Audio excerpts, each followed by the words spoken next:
Xin chào các bạn, hôm nay mình sẽ tâm sự một chút với chị em chúng mình về vấn đề môi trường và mình có thể đóng góp được gì đối với chị em phụ nữ thông thái của mình đối với môi trường như thế nào.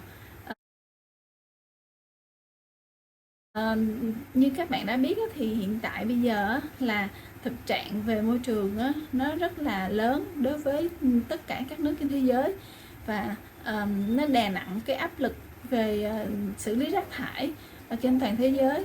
Mà như là chị em phụ nữ của mình mỗi một tháng mình tới tháng thì cái khi mà mình sử dụng băng vệ sinh thì như là mình biết thì mình nghĩ là nó sẽ vô hại đối với môi trường, bởi vì mình xài xong mình bỏ vào thùng rác đàng hoàng, gọn gàng, không có bỏ lung tung. Nhưng mà thực chất đối với cái việc xử lý băng vệ sinh sử dụng qua một lần thì nó rất là nan giải. Mình có đọc một bài báo nghiên cứu như thế này, mình sẽ dẫn giải cho các bạn mở mang một chút. Thì họ nói là cái thực trạng rác thải từ băng vệ sinh thì khoảng 1/4 dân số trên thế giới phụ nữ khi mà đang trong giai đoạn có kinh, tức là trung bình hơn 1,9 tỷ người trên thế giới sẽ bị chảy máu trong khoảng 65 ngày một năm. Đó là lý do tại sao mà gần 500 triệu rác thải vệ sinh tương đương với 28.189 kg chất thải được thải ra môi trường vào mỗi tháng.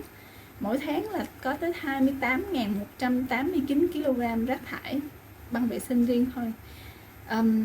Và như vậy thì các cái thành phần từ băng vệ sinh này các bạn đã biết là nó là từ nhựa dẻo, thì cái việc phân hủy của nó đó, các nhà môi trường họ tìm hiểu là phải mất từ 250 cho đến 500 năm cho mỗi một cái miếng như vậy để mà phân hủy.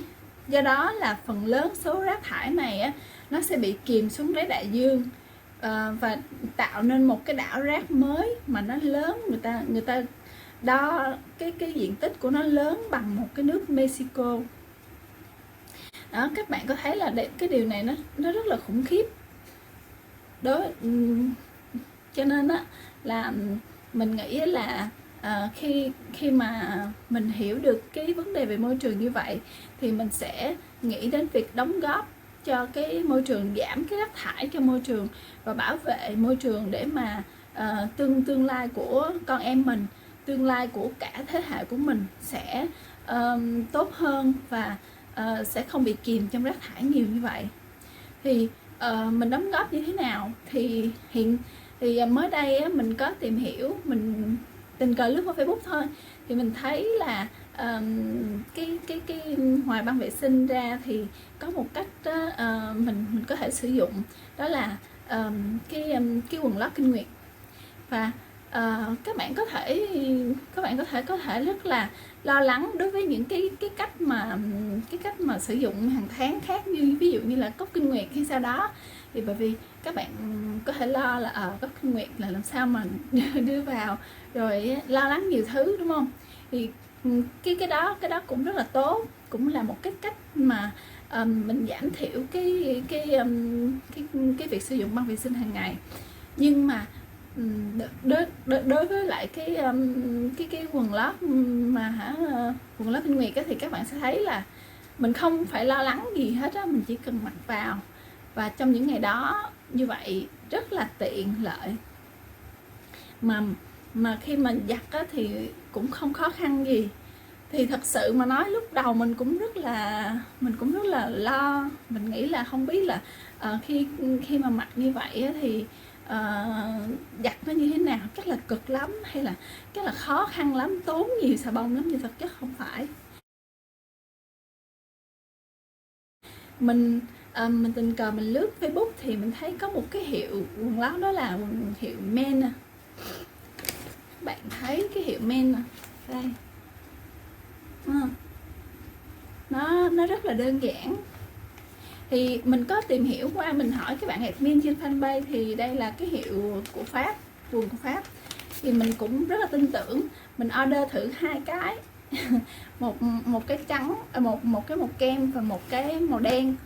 và mình có xài thử. Và như vậy á, thì khi mà mình xài á, thì á, mình cũng mình đã xài qua và mình thấy là cái hiệu quả của nó rất là tốt. Mình buổi sáng mình thay ha, mình thay ra thì từ sáng cho đến từ 8 giờ cho đến chiều 4 giờ bắt đầu mình thay cái khác, thì mình thấy là cái lượng thấm hút nó rất là tốt và nó không bị tràn ra ngoài. Mình có ngồi, mình có nằm bình thường rất thoải mái và không hề tràn ra ngoài chút nào hết. Và nó cũng không gây mùi hôi. Đây, mình xin dẫn chứng đây. Đây là cái mà mình đã sử dụng. Nó rất là dễ thương. Nó có cái lớp ren ở trên. Thực chất thì men có nhiều kiểu cho chị em lựa chọn, thì các bạn có thể lựa chọn theo nhiều kiểu, nhưng mà đây là cái mà mình đã mua của men. Nó có cái lớp, nó có nhiều, đây nó có cái lớp rất là chắc, nó có cái hiệu bên trong đây. Thì cái lớp lót cái lớp lót nó là nó đi từ phía trước rồi nó đi ra phía sau lên, cho nên các bạn không có sợ là nằm xuống rồi nó sẽ tràn, nó sẽ lan ra ngoài, nó sẽ chảy ra ngoài và dính lung tung như là hồi trước mình lo lắng. Rồi kể cả khi các bạn nằm ngủ, các bạn cũng không phải lo là nó không tràn luôn.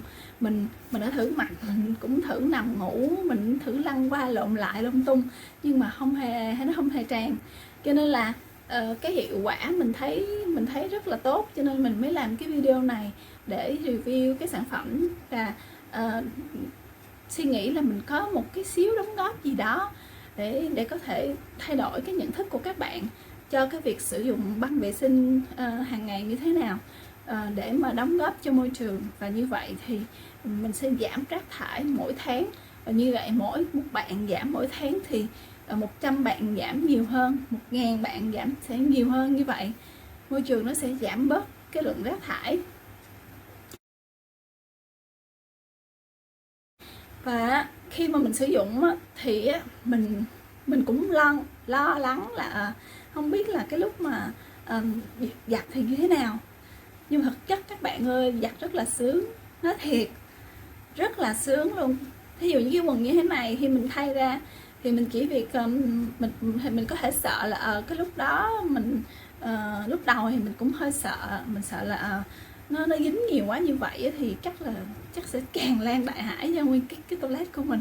Nhưng mà không phải, mình chỉ cần dò nhẹ, mình chỉ cần xịt nước và dò nhẹ ở dưới cái giò nước các bạn, nó sẽ chảy ra theo cái làn nước.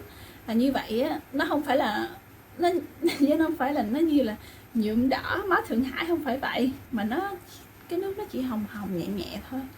Mà mình không biết là trong này có cái chất gì mà nó thấm hút và nó đã thay đổi cái máu của mình tốt như vậy. Bởi vì nó không có làm dơ cái quần nhiều. Mình cảm giác là nó không có dơ nhiều luôn á.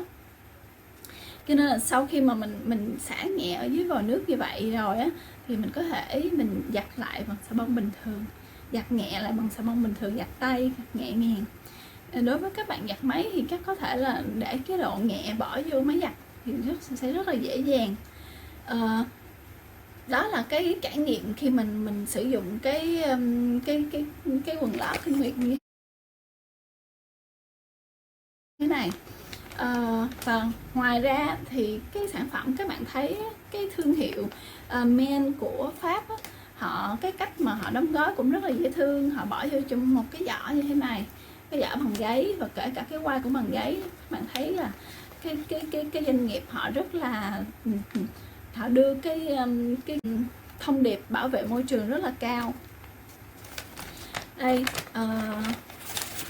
từng cái một họ bỏ như một cái bao bì như thế này, rất là dễ thương ha, rất là dễ thương. Họ bỏ bao bì này cũng là bao bì bằng giấy. Đó, này trong đây họ có những cái hướng dẫn là rửa dưới nước lạnh nè, rồi có thể giặt bằng máy giặt mà. Họ nói là không cần phải sử dụng một cái chất tẩy mạnh, và phơi thì phơi dưới nắng hoặc là phơi dưới cái ngoài trời cho nó mau khô vậy thôi. Mà thực chất thì khi mà mình phơi á, mình cũng ngạc nhiên là nó rất là mau khô, chứ không phải là nó dày như thế này mà nó 2-3 ngày nó mới khô, không phải. Mình chỉ giặt là mình phơi là từ sáng cho đến chiều là nó khô, mình thử là nó khô đó. Họ có một cái thiệp cảm ơn rất là dễ thương với các bạn. Đây là cái thứ hai mình mua, đây là cái màu kem. Cái lớp ở trong thì họ cũng lót, các bạn thấy họ lót rất là tỉ mỉ, họ lót từ trên này cho đến ra phía sau, cho nên là mình nằm mình lăn qua lộn lại không sao hết á, không có bị tràn ra ngoài, rất là dễ thương. Và cái vải nó cũng mát, nó cũng thoáng chứ không có nóng, không có mít. Các bạn thấy đây là cái bao bì mà họ giao cho khách hàng, thì mình có hỏi, mình nhìn cái chữ này mình cũng nghi, mình có hỏi là cái chữ này là của ai viết, thì cái bạn admin của cái fanpage bạn nói là cái chữ này là của anh quản lý, anh tên Chris, người Pháp. Đó, các bạn thấy thì một cái doanh nghiệp mà họ tôn trọng khách hàng như vậy, cho đến một cái người quản lý mà họ cũng tận tay họ viết tên của khách hàng lên trên bao bì như thế này, thì các bạn biết là cái uy tín của họ rất là cao và họ rất là tôn trọng khách hàng. Thì mình mong rằng đó, qua cái video nhỏ nhỏ như thế này, mình đóng góp được một chút xíu review cho cái nhãn hàng này. Đương nhiên thì sẽ có những nhãn hàng khác có thể là tốt hơn, hoặc là có thể là hiện đại hơn, hay sau đó mình cũng không rành lắm. Nhưng mà đây là cái trải nghiệm đầu tiên đối với nhãn hàng Men, và mình thật sự là mình rất ngạc nhiên với cái chất lượng mà tốt như vậy. Và như vậy thì mình sẽ đương nhiên mình sẽ gắn bó lâu dài với cái thương hiệu này, bởi vì mình cũng muốn đóng góp một chút gì đó cho môi trường, cho thế hệ mai sau, để mà mình tự giảm cái rác thải cho chính mình. Ngoài ra cái việc giảm rác thải mình cũng muốn đóng góp, ví dụ như là mình đi siêu thị mình không lấy bao xốp, hoặc là mình đi chợ mình chuẩn bị cái bao của mình kỹ, mình có sẵn cái bao của mình, thì tất cả những cái việc nhỏ như vậy nó sẽ giúp cho cái rác thải môi trường giảm bớt, và đương nhiên là giảm gánh nặng về cái việc xử lý rác cho mỗi một phường, mỗi một quận. Và nếu mà nhiều bạn hơn làm thì sẽ giảm rác thải cho nhiều thành phố. Cái video của mình xin kết thúc tại đây, và mình xin cảm ơn các bạn đã dành thời gian để xem cái phần chia sẻ của mình. Xin chào các bạn.